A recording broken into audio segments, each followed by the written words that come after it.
தான் சொல்லணும். ரங்குன்னு ஒரு படம் பண்ணதுக்கு அப்புறம் இப்படி ஒரு கதையை எடுத்து அது எவ்வளவு சின்சியரா சொல்லணுமோ அவ்வளோ உழைச்சாரு. அவர் கதை சொல்லும்போது நான் எனக்கு என்ன ஸ்ட்ரென்த்ன்னு நான் நம்புறேனோ, எனக்கு என்ன வருமோ அது எதுவுமே அந்த கதையில இல்லை. ஒன்னே ஒன்று இருந்தது, மொத்தமா ஒரு உண்மை மட்டும் இருந்தது.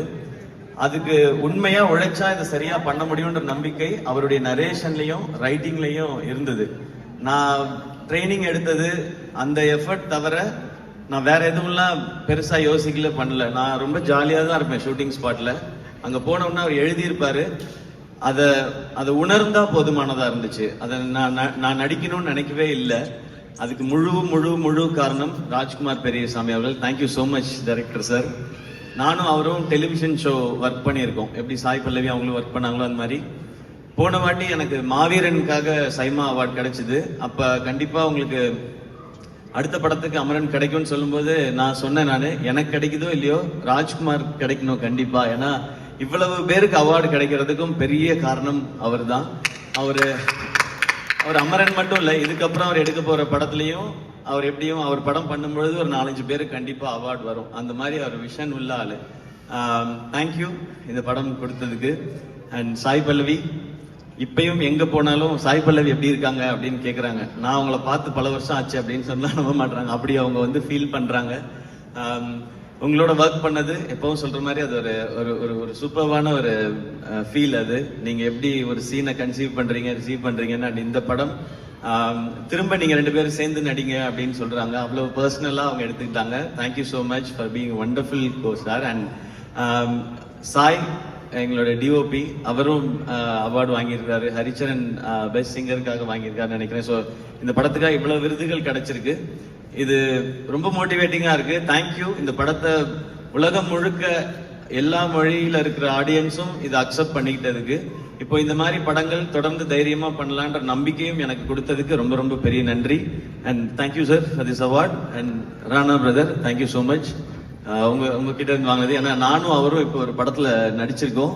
அதை பத்தி நான் திரும்ப சொல்றேன். நான் இப்போ வெளியே கொஞ்சம் தெரிஞ்சிச்சுன்றதுனால ஸ்டேஜ்ல நான் சொல்லிக்கிறேன்.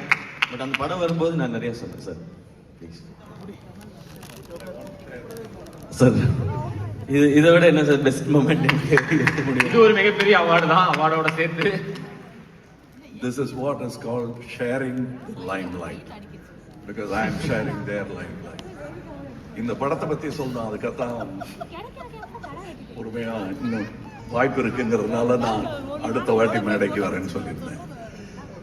இந்த படத்தை எடுக்கணும்னு இந்த கதையை சொன்ன போது புரிஞ்சுது ஒரு சோல்ஜரோட கதைன்னு.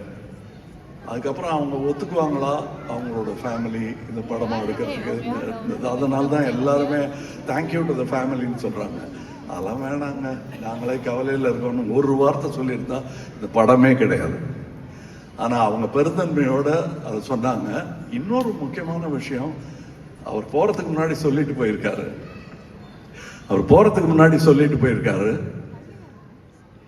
எக்காரணத்துக்கு கொண்டு என்னுடைய ஸ்டேட்டையோ என்னுடைய காஸ்டையோ கம்யூனிட்டியோ பத்தி சொல்லிடாதீங்க, நான் இந்தியன் சோல்ஜர். அதாவது அவர் மெட்ராஸ் ரெஜிமெண்ட்ல இருந்தாலும் ராஜஸ்தான் ரெஜிமெண்ட்ல இருந்தாலும் அவங்க ஊர் எங்கேங்கிறது தெரியாது. அது எங்களுக்கு ஞாபகப்படுத்தினது அவங்க அம்மா இல்லைங்களா? ஸோ அதுதான் பாரத் மாதான்னு நான் நினைக்கிறேன், இல்லைங்களா? எந்த ஊர்ல போய் எந்த சோல்ஜர் அம்மாட்ட சொன்னாலும் இதுக்கு கை தட்டுவாங்க. ஏன்னா அவங்க இந்த மாதிரிலாம் ஜாதி பார்க்க மாட்டாங்க.